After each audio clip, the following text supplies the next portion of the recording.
Então, amados, quero falar com vocês sobre aliança. O que é uma aliança no casamento, né? Se o nosso casamento ele é baseado numa aliança ou se o nosso casamento é baseado num contrato. E eu quero, com a graça de Deus, poder passar para vocês a diferença do que é um contrato e do que é uma aliança, né? Hoje, se nós olharmos aí no mundo, a gente vê que a maioria dos casamentos eles são baseados em contratos, né? O mundo ele tem se modernizado, e, infelizmente a gente percebe que às vezes essa modernização acaba entrando na igreja, né? Isso em todas as áreas, seja no casamento, seja nos jovens. A gente estava até vendo um vídeo postado no Face esses dias que mostrava justamente isso, né? Os valores que o mundo tem colocado aos pouquinhos dentro da igreja, né? Na vida dos jovens, na vida de um casal. E isso nós precisamos ficar atentos. Amém? E lá em Malaquias 2,14, Malaquias 2,14, diz que Deus, Ele é testemunha da aliança que foi feita entre eu e meu marido. Todos acharam? O meu está mais fácil, que já está escrito aqui, é rapidinho. Malaquias 2,14 diz assim: porque o Senhor tem sido testemunha entre ti e a mulher da tua mocidade, para com a qual procedeste deslealmente, sendo ela a tua companheira e a mulher da tua aliança. Eu quis passar esse versículo somente para que vocês entendesse que o Senhor ele foi testemunho, né, entre a aliança minha com o meu esposo, sua com o seu esposo. E eu quero colocar para vocês o significado do que é um contrato. Coloquei alguma definição aqui. Contrato é um acordo bilateral de vontades para o fim de criar, modificar ou extinguir direitos e obrigações. Porém, em um contrato, se uma parte falha, a outra não tem a obrigação de cumprir seu compromisso. Todo mundo já fez algum contrato alguma vez na vida e sabe como funciona, né, irmãos? Um contrato ele é estabelecido, mas se uma das partes não cumpre, a outra também deixa de cumprir, né? Não tem nenhuma obrigação com aquele contrato. E o que é uma aliança? Aliança é um compromisso unilateral. O que é isso? Ela independe do outro para ela ser cumprida. Ela é irrevogável, ou seja, ela não volta atrás. Ela é indissolúvel, não se desfaz pelas circunstâncias. E ela é válida até a morte. Uma aliança ela é válida até a morte, né? E na aliança, os objetivos comuns são mais importantes do que os objetivos individuais. No contrato, não. O contrato já é o individual, né? Que é importante. E para você entender um pouquinho, amados, o que é uma aliança, o que significa uma aliança, né? Nós somos ocidentais, né? Nós, os ocidentais, a gente não tem esse conceito de aliança. Mas o povo oriental ele tem um conceito muito forte de aliança, né? E isso até hoje, em tribos, né, que vivem mais isoladas, e em países aí que são mais tradicionais, eles ainda têm esse conceito de aliança, né? Aliança que são formadas entre tribos, alianças que são formadas entre amigos. Então, o que eles fazem? Né? Eu vou dar um exemplo para vocês, o que é essa aliança de sangue. Um exemplo de uma tribo, né? Uma tribo, geralmente, quando ela é uma tribo mais fraca, ela procura fazer uma aliança com uma tribo mais forte. E essa aliança, ela tem alguns rituais, né? São trocas de capa, troca-se a capa, troca-se as espadas, né? As armas, cortam-se a mão, né? Para que haja aquele derramamento de sangue. né? E geralmente eles costumam colocar esse sangue, tanto de um como de outro, dentro de uma bebida, e eles tomam firmando essa aliança. E o que isso significa para eles, né? Quando é firmada essa aliança? Que um passa a defender o outro a qualquer custo. Né? Que um passa a defender o outro a qualquer custo. E essa aliança ela não pode ser quebrada. E para você ter uma ideia como eles levam a sério isso, essa aliança, se uma das partes quebram, até mesmo os familiares daquela parte que quebrou a aliança vão atrás dessa pessoa para matar. Por quê? Porque ela desonrou aquele compromisso que ela fez. Isso para vocês entenderem o que é uma aliança de sangue, o conceito de uma aliança. Né? E lendo sobre isso, ele até citou o exemplo de um missionário, que na época ele foi procurar, eu até li sobre esse outro missionário, David Livingstone, né? E esse David Livingstone, ele ia pregar muito para as tribos, para índios, e ele sumiu, né? E por muito tempo ele ficou sumido, e foi um outro missionário atrás dele para procurá-lo, juntamente com um grupo. E tinha algumas partes de algumas tribos que ele não tinha acesso, ele não poderia passar naquelas tribos. E para isso, ele teve que fazer aliança com o chefe de uma tribo.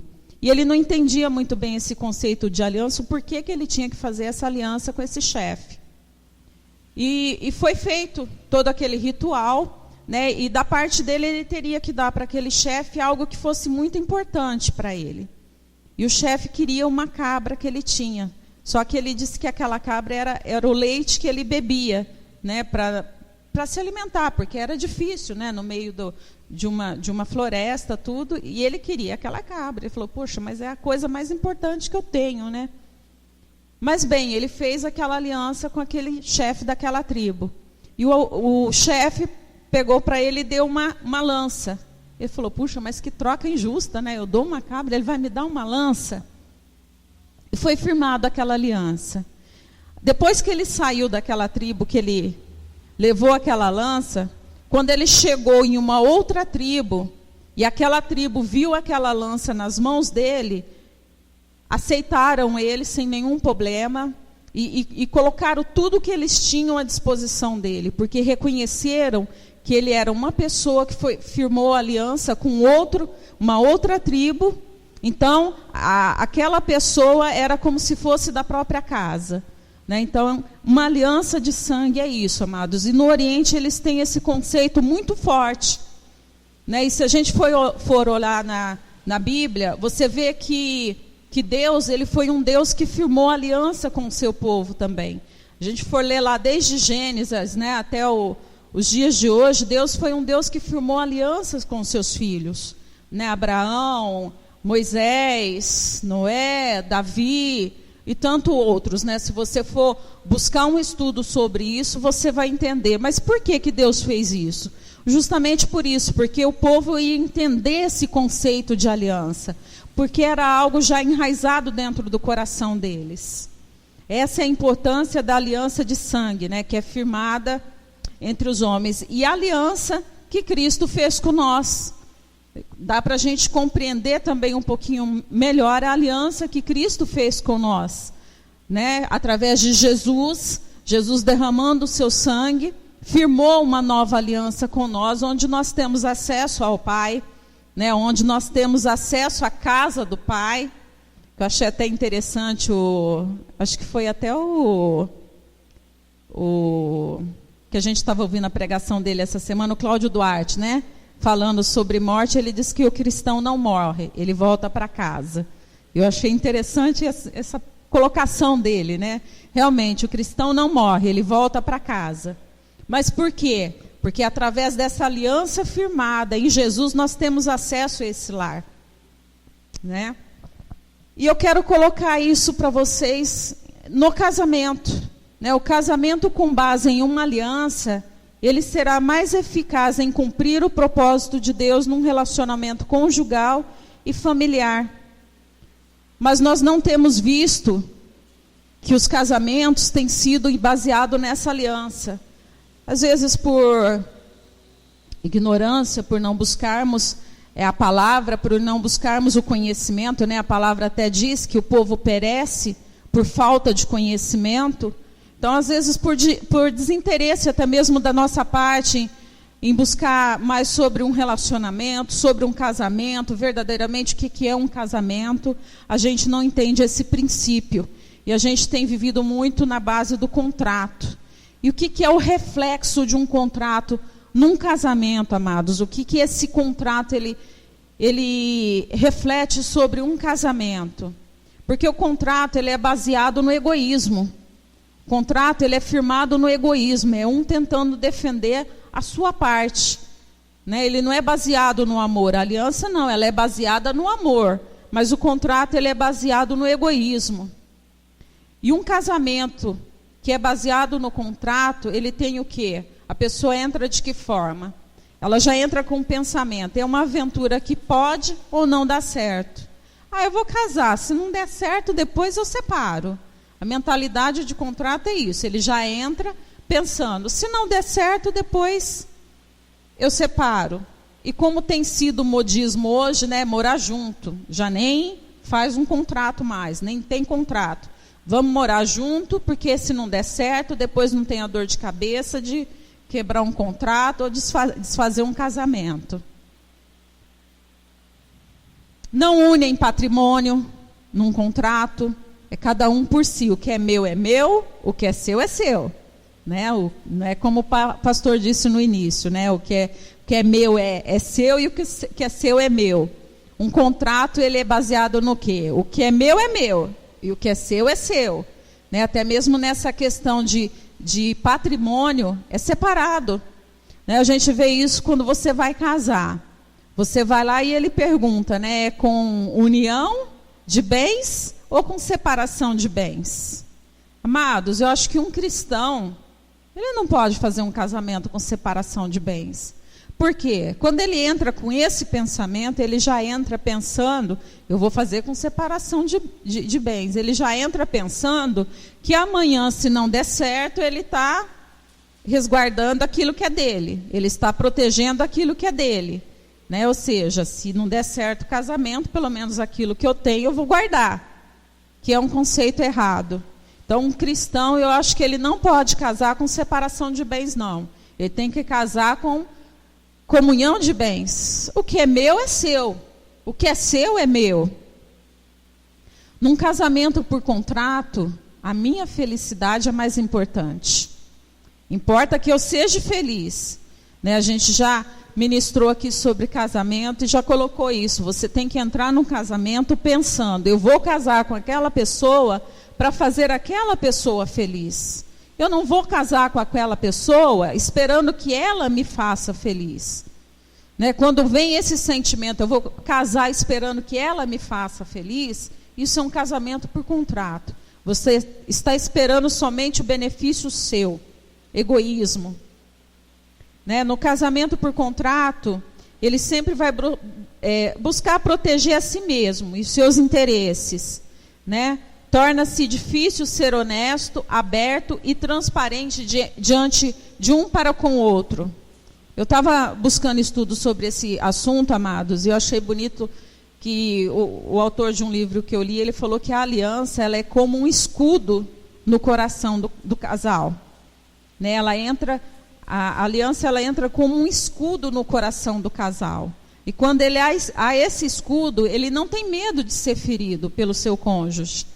Né? Agora, no contrato, casamento por contrato, não, ele tem medo de expor seus sentimentos, ele tem medo de expor aquilo que vai dentro do coração, porque, o que ele vai pensar de mim? Ele tem medo de expor suas fraquezas. E a gente, às vezes, cai nesse conceito. Né, de ter esse medo de abrir o nosso coração para o nosso cônjuge. É interessante que no início do casamento, no tempo do namoro, você divide tudo, né? Divide os segredos, divide os medos. Isso tem questão dos sentimentos, divide os segredos, divide os medos, as inseguranças, né? As fraquezas, conta tudo. Mas depois que casa, cria-se uma barreira tão grande, amados, que você tem vergonha de olhar para o seu esposo e expor um sentimento seu. Você tem vergonha de olhar para o seu esposo e expor uma fraqueza. Você tem vergonha de olhar para o seu esposo e dizer para ele: olha, hoje eu não estou bem, hoje eu preciso de uma ajuda, hoje eu preciso de um carinho. E ali até ele fala algo sobre o qual nós já ministramos aqui, que é o relacionamento face a face, lado a lado. E ele coloca ali que o nosso relacionamento tem que ser face a face. Amados, olha a dificuldade hoje de você olhar e encarar o seu esposo, encarar a sua esposa. Vem aqui um pouquinho, amor. Se eu pedir para você, olhe para o teu esposo, encare o seu esposo e a sua esposa, encare. Você vai começar a rir, não é? Por quê? Você tem vergonha de encarar seu esposo. É ou não é verdade, amados? Quem tem esse sentimento aqui? Eu já tive. E às vezes tenho. De encarar meu esposo por muito tempo. De olhar face a face. De abrir meu coração para ele. Não é verdade? Pode ver, você olha, você começa a rir. O porquê disso, amados? Então você percebe como o inimigo ele é tão sujo, que ele vai colocando sentimentos dentro do nosso coração, e nós permitimos que esses sentimentos entrem, e isso vai nos distanciando, quando na verdade era para cada dia nos aproximarmos mais, sermos mais íntimos, mais amigos, né? E às vezes a gente tem uma liberdade maior de abrir o nosso coração com um estranho, com uma amiga, com um amigo que seja. Aí entra onde da outra vez também eu disse que há como é que se diz? A traição psicológica, a traição mental, né? Porque quando você começa a abrir o coração para uma outra pessoa, que não seja o seu esposo ou a sua esposa, você o está traindo. Porque o seu esposo é para ser o seu melhor amigo. O seu esposo é para ser o seu confidente. E nós não temos feito isso em nossos relacionamentos. E o que isso acaba causando, não somente no casamento, no relacionamento homem e mulher, acaba também entrando na família. Hoje, se você analisar a maioria dos jovens, conversa com o jovem hoje e pergunta para ele se ele quer casar. Ele vai falar: eu casar? Ah, não quero. Por quê? Porque o conceito de família que ele tem visto dentro do lar não tem refletido algo realmente de valor para ele. Hoje os filhos, você pergunta para eles: você quer casar? Não, eu não quero casar. Ah, casar dá muito trabalho.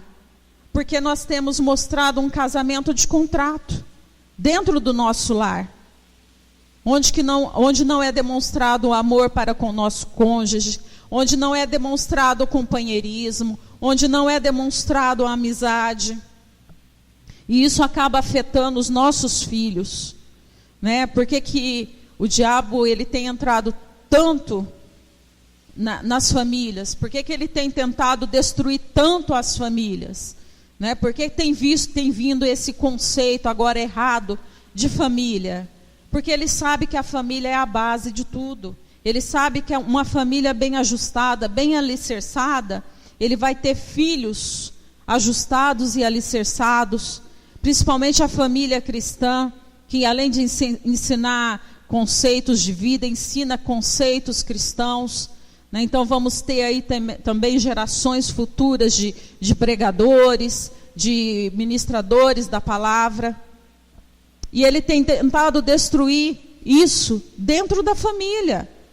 Hoje você olha para crianças, amados, você não vê mais uma criança acesa para o evangelho. Antigamente os jovens entravam nas igrejas, os jovens eles queriam pregar, eles queriam estar trabalhando para Deus. Hoje não. Por quê? Porque nós não temos refletido realmente Cristo em nossas vidas. Nós temos passado uma ideia errada de família, porque se nós passamos um conceito de família errado, para uma criança, esse conceito ela vai transferir para Deus. Ele vai enxergar Deus como um pai distante, se o pai e a mãe não refletem isso para os filhos. Né? E o que isso reflete sobre Cristo e sua igreja? Lá em Efésios 5, do 22 ao 25, Paulo ele declara que o casamento é o retrato principal do relacionamento entre Cristo e a igreja. Abre lá, Fernanda, Efésios 5, 22 e 25. Está aberto? Lê aí para mim, por favor. 5, 22 ao 25 diz assim: Esposas, cada uma de vós respeitai ao vosso marido, porquanto sois submissas ao Senhor. 23. Porque o marido é o cabeça da esposa, assim como Cristo é o cabeça da igreja, que é o seu corpo, do qual ele é o Salvador. Assim como a igreja está sujeita a Cristo, de igual modo as esposas estejam em tudo sujeitas a seus próprios maridos. 25, no capítulo 5 de Efésios. Maridos, cada um de vós, amai a vossa esposa, assim como Cristo amou a sua igreja e sacrificou-se por ela. Amém, amados? Então aqui Paulo ele declara que o casamento ele é o retrato principal do relacionamento entre Cristo e a igreja. Isso tem que ser um exemplo para o nosso casamento. Nós devemos amar como Cristo amou a igreja, respeitar como Cristo, como a igreja ama Cristo, e como respeitar como a igreja respeita a Cristo, amém? E essa atitude dos casais, por ser baseado em contrato, até mesmo interfere na vida da geração futura que está vindo. Por quê? Porque você tem deturpado esse relacionamento de Cristo com a igreja. Isso distancia os jovens, amado. É algo muito sério, muito sério.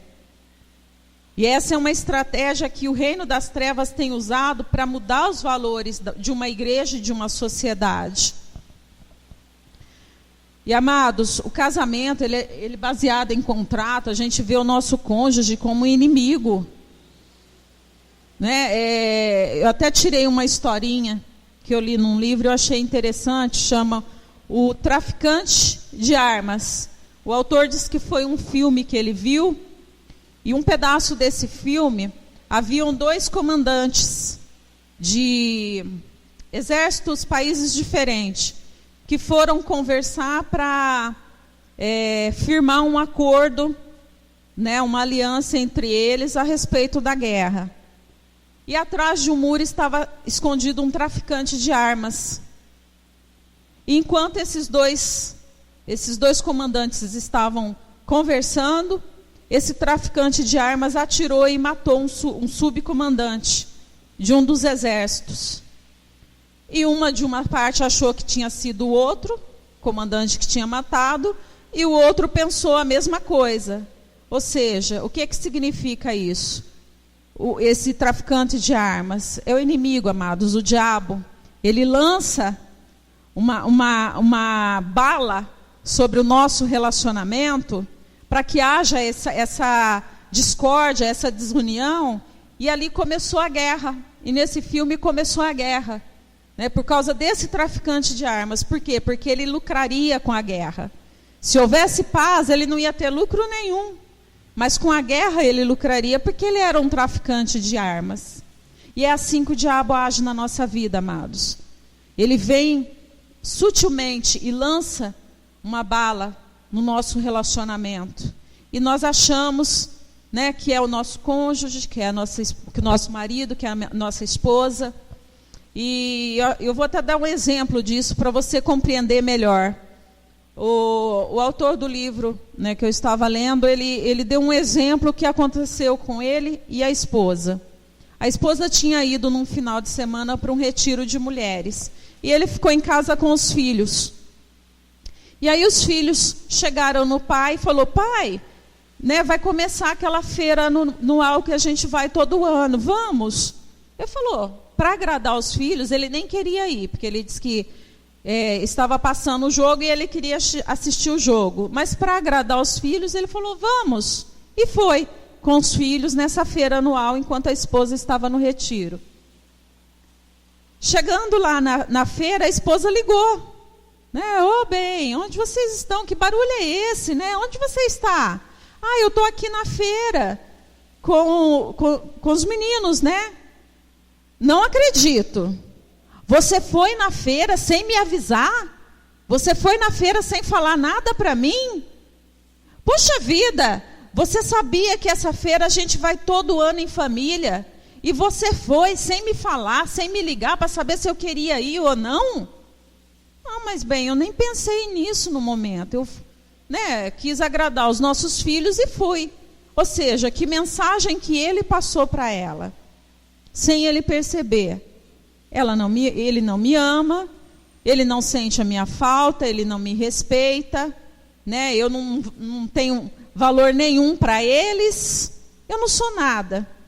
E ele, por outro lado, também já começou a pensar, né? Poxa, mas que ingratidão da parte dela, como ela é ingrata. Ou seja, amados, uma palavrinha lançada ali, uma atitude lançada ali, entrou. Né? Essa arma que o inimigo usa e muda aquilo que realmente nós desejamos, aquilo que realmente nós às vezes falamos. E até um exemplo, isso já aconteceu muitas vezes comigo. Às vezes o Fernando fala alguma coisa que na mente dele ele não me magoou, mas aí ele já me vê depois com cara fechada, brava. Ele vai pensar, ué, mas o que será que aconteceu, né? Por que será que ela está brava? Mas ele nem sabe que ele lançou algo que me magoou, e aquilo já vira uma coisa enorme. Ou seja, esse traficante de armas que entra num relacionamento e distorce, né, aquilo que realmente um quer para com o outro, e a falta de comunicação, a falta de clareza também, de ambas as partes, né, de chegar e a gente entender como funciona a mente do marido, entender como funciona a mente da esposa. Até essa semana, Cláudio, a mensagem que a gente estava ouvindo do Cláudio, ele falando sobre o homem, né, que o homem tem várias caixas e as caixas funcionam uma por vez. Então, amados, nós mulheres, a gente é muito complicada. É ou não é? Fala a verdade. A gente é muito complicada. E a gente às vezes quer falar as coisas para o marido e quer que ele entenda. Eu sei porque eu já fiz muito isso. E quer que ele entenda. Né? E a gente chega neles e lança um monte de coisa e quer que ele entenda. Ele não vai entender. Então você precisa também procurar entender um pouco como que funciona a cabeça do homem e os homens, como que funciona a cabeça da mulher. Né? E ali ele coloca que o homem, a cabeça dele é dividido por caixas, como se fosse uma colmeia de abelha, né? Que tem aqueles casulozinhos, né? Individuais. Então funciona um por vez, amados. Se você vai chegar nele e falar sobre o filho, é só sobre o filho. Se você vai chegar nele e falar sobre algum problema financeiro na casa, é só sobre aquele problema. Não adianta você chegar e jogar um monte de coisa, que no final ele vai olhar para você e falar, mas o que essa mulher está falando? Então, às vezes, por nós não compreendermos, né, como que funciona a mente de um homem e de uma mulher, a gente causa atrito dentro do nosso relacionamento. Então, o homem ele tem que fechar uma caixa para abrir outra. Né? E não adianta você chegar também quando ele está na caixa do nada, como diz o Cláudio, que não vai sair nada dali. É o momento dele do nada, é o momento dele relaxar, não vai sair nada. Então o diabo, amados, ele entra nos relacionamentos dessa forma. Por quê? Porque o nosso coração, ele é visado somente em benefício próprio. Agora já a aliança não, quando o relacionamento ele é afirmado numa aliança, essa aliança ela serve como um escudo dentro do nosso coração.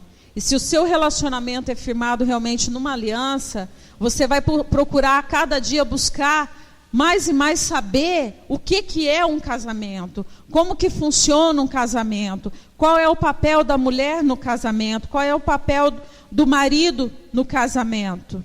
E aí o relacionamento vai funcionar. E aí entra até aquilo que eu coloquei, né? No começo, a divisão era tremenda, né? Você dividia tudo. Hoje já não divide mais. Parece que chega um certo tempo que é dois estranhos dentro da casa. E o casamento não pode chegar a esse ponto, amados. Nós precisamos parar e refletir aonde tem chegado o nosso relacionamento conjugal. A que caminho que o nosso relacionamento conjugal está trilhando. E eu tirei uma frase que eu achei assim muito tremenda, que diz que ter intimidade é convidar o outro a enxergar através de você. Você ter intimidade com o seu cônjuge é você convidar a ele a enxergar através de você. Né? Não tem como ele adivinhar aquilo que vai dentro de você se você não se tornar transparente para ele. E isso Deus nos ensinou desde lá do início. Entre Adão e Eva, ambos andaram nus e não se envergonhavam. Ali a nudez não fala, e a vergonha não fala de nudez em si. Nudez fala de você ser transparente, de você não esconder nada, né, de você ser totalmente aberto para o seu esposo, para a sua esposa. Amados, a aliança, quando ela é firmada, ela não alcança somente uma geração, ela alcança várias gerações. Deuteronômio 7:9, só anota, não precisa abrir. Fala assim: saberás, pois, que o Senhor teu Deus é Deus, o Deus fiel que guarda a aliança e a misericórdia até 1000 gerações aos que o amam e cumpre os seus mandamentos. Então, a aliança, quando ela é firmada num relacionamento, num casamento, amados, isso ele passa, esses valores ele passa de geração em geração. Pode analisar um casamento que ele é baseado olhe para os casamentos dos antigos, né? Vamos pôr assim. Quando uma família, o casamento é aquela coisa truculenta, né? De pai não ter carinho com a mãe, isso vai passando para os filhos. Né? Aí aquele casamento fala: eu sou assim porque meu pai era assim. Eu sou assim porque minha mãe era assim. Está errado. Está errado. Isso não é o casamento que é firmado por Deus, né? Não é um casamento firmado numa aliança. Isso pode ser quebrado na sua vida, desde que haja o desejo disso. E o casamento, se ele não for baseado numa aliança, o medo de se expor, ou do que o cônjuge achará de nossas fraquezas, ele vai tomar conta. Aí entra lá onde eu falei sobre a intimidade, né, que Gênesis 2:25, tá, que fala que ambos estavam nus, homem e mulher, e não se envergonhavam. Amados, eu não posso transferir para os meus filhos algo que se meu pai ou minha mãe passou errado para mim. Não, se eu tenho conhecimento daquilo que é certo, eu tenho que mudar esse conceito dentro do meu lar. Eu preciso parar com isso de dizer: eu sou assim porque minha mãe era assim, porque meu pai era assim. Isso é pensamento do diabo. Isso não é o que Deus tem para a sua vida. Você tem que mudar a sua história. A partir do momento que você conheceu a Cristo, a sua história, o seu relacionamento tem que ser diferente. Né? Tem que haver uma transparência, tem que haver uma intimidade. Tem que ter aquela coisa face a face, tem que ter acordo. Tem que ter acordo. O relacionamento firmado na aliança é um relacionamento firmado em acordo. Ambos falam uma só língua. Ambos falam ambos têm somente uma meta, que é estruturar o seu lar, que é alcançar a Cristo, que é levar Cristo para os seus filhos, e isso passar adiante. A aliança ela só pode ser colocada em prática por aqueles que desejam deixar de serem pulgas. Vocês lembram daquela ministração que eu fiz sobre o cachorro? Casaram e descobriram que eram 2 pulgas e não tinha nenhum cachorro? Então, o relacionamento, a aliança que é colocada em prática é aquela que deixa de ser pulga. Ou seja, eu vou deixar de pensar somente nos meus interesses. Eu não posso casar achando que o meu marido é alguém que vai somente me nutrir de tudo que eu necessito. das minhas carências, das minhas fraquezas, das minhas necessidades. Não é Ele. Ele vai nutrir algumas áreas, mas não é Ele que nutre todas as áreas da minha vida. E o casal, ele tem como objetivo, amados, agradar a Deus, descobrir o seu propósito para as suas vidas, para seu casamento, e que se empenhem juntos em unidade, vivendo como uma equipe para alcançar o destino traçado por Deus.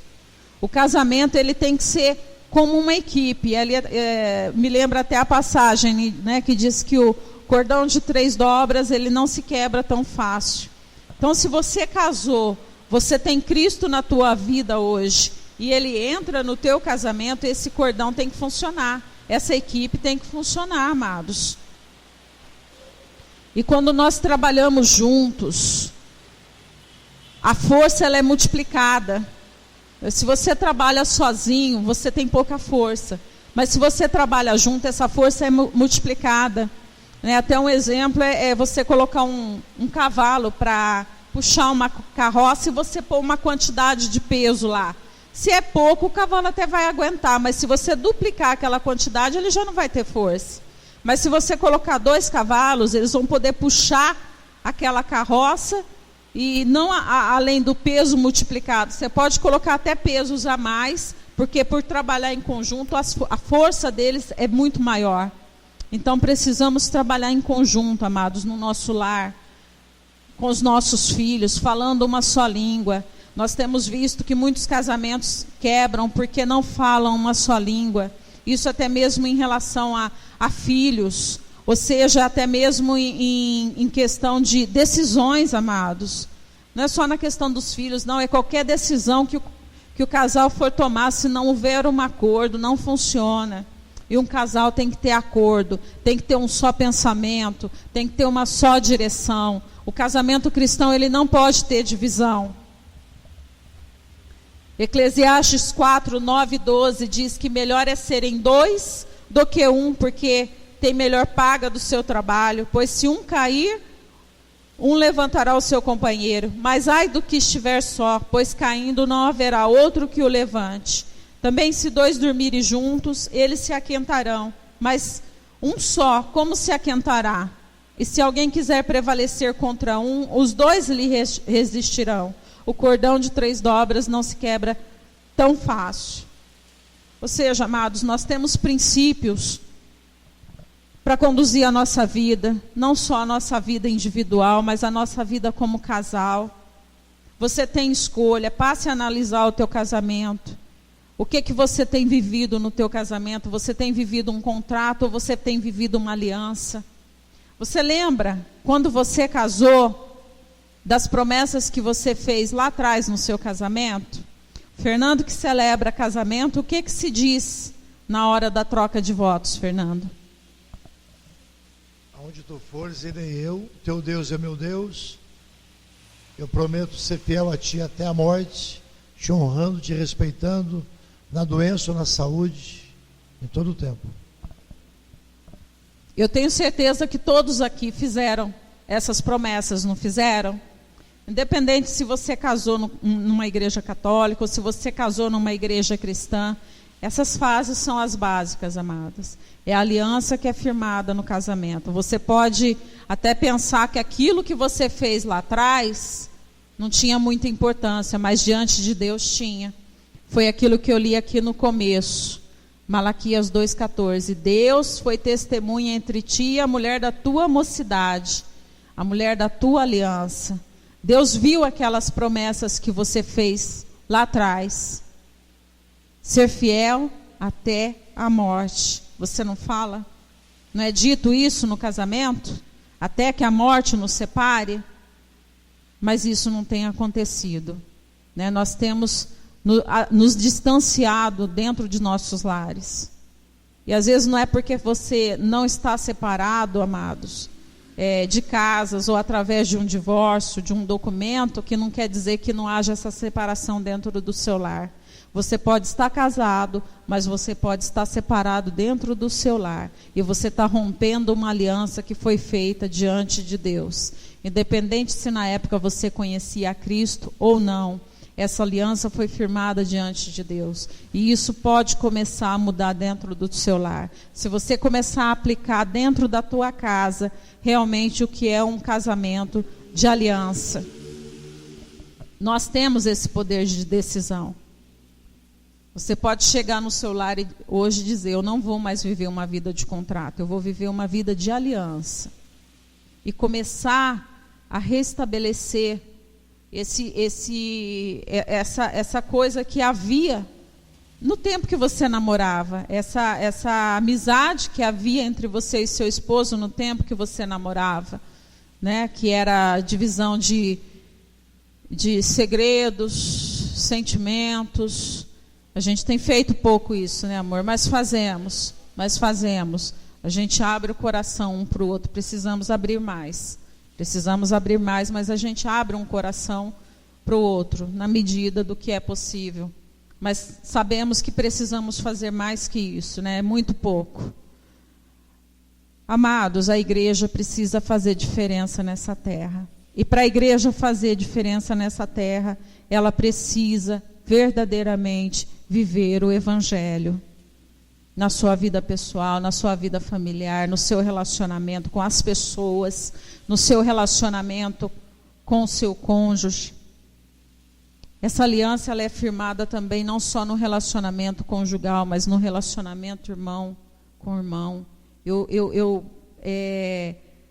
Trabalhar para o bem dele, não visar somente o meu bem. Então, esse conceito do que realmente é uma aliança precisa entrar no nosso coração, precisa ser enraizado no nosso coração, porque a gente comece realmente a viver aquilo que Deus tem para a nossa vida, para o nosso casamento. Amados, no domingo eu até comentei com vocês sobre um vídeo que eu postei na página da igreja. Quem teve a curiosidade de ir lá ouvir? Ninguém teve a curiosidade de ir lá ouvir? Lembra que eu falei do japonês falando? Uma pessoa só teve a curiosidade de ir lá ouvir. E é algo muito sério, não é, Lu? Como você se sentiu? A gente não está fazendo nada, não é isso? A forma como ele coloca lá, amados, o que é ser um cristão, o que é você vir à igreja e cultuar a Deus, é muito diferente daquilo que a gente faz. Porque nós não levamos a sério essa questão de aliança.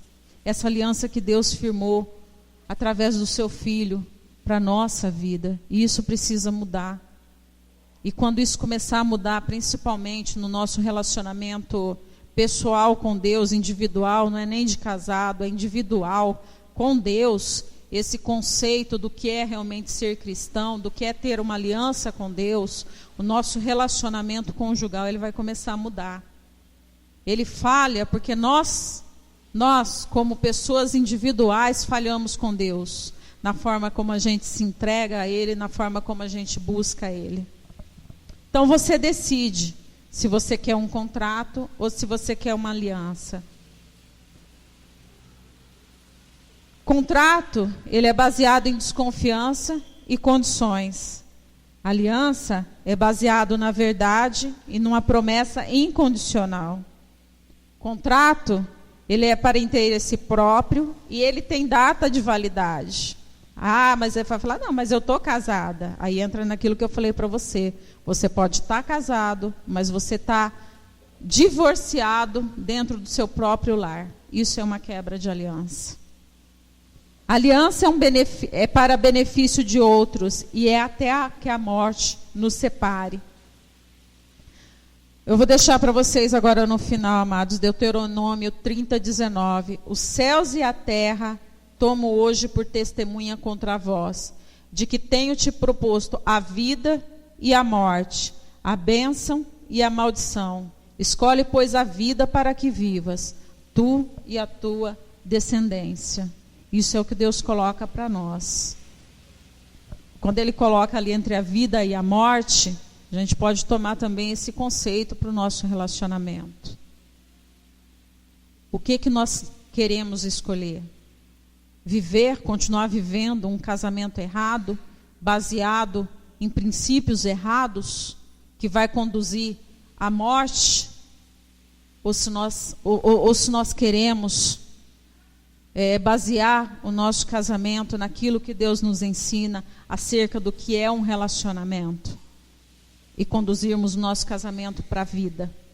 É uma escolha, amados, e cabe a nós escolhermos aquilo que nós queremos para a nossa vida, para o nosso futuro. Amém? Você quer colocar mais alguma coisa, Fê? Amém. Aliança ou contrato? É muito sério, irmãos, a palavra. Aquilo que você ouve e atenta define a sua vida. A maneira como você ouve define o teu futuro. Do jeito que você absorve as coisas, vai definir aonde você vai chegar. Aliás, você chegou de acordo com aquilo que você absorveu. Você está num patamar, num nível, de acordo com aquilo que você recebeu e aceitou. Você está contente com esse patamar? Você está realizado com essas circunstâncias? Então, se você não está satisfeito com essa situação, é preciso você absorver novos conceitos, que na realidade não são novos, são velhos, eternos, são conceitos divinos. Um contrato hoje você pode rasgar a hora que você quiser, paga-se uma multa, pronto, está desfeito. Se fazem contrato hoje com pessoa autônomo, você faz um contrato, em construções, não é? Contrato. Existe contrato de experiência nas empresas, 3 meses. O ser humano é movido por contratos. Olha a eleição de um presidente de futebol, de um país, é um contrato. É por isso que eles não estão cuidando como deveria. Eles não têm aliança com o povo. Eles têm um contrato, data de validade. E aí você renova o contrato na eleição. O ser humano não entendeu o princípio de aliança. Um pai de família não deve abandonar a família. Marido e esposa não devem um romper com o outro. É aliança. Eu tomei a decisão que eu vou agir assim com você agora. Baseado em quê? Na aliança ou no contrato? Eu não tenho direito, se eu estou aliançado com a Valdenice, de passar um dia emburrado com ela. Eu não tenho esse direito. Eu posso estar com um problema terrível, eu, pessoalmente, mas eu não posso transportar para ela. É uma aliança. Quando o homem faz aliança na Bíblia Sagrada, se a pessoa estivesse em guerra e chamasse ele iria com todo o seu exército. Samuel 17 diz isso. Jonatas fez uma aliança com Davi. Até o Saul, que era pai de Jonatas, ele percebeu que a aliança que o filho dele tinha com Davi era mais forte do que ele tinha com ele mesmo, com o pai dele.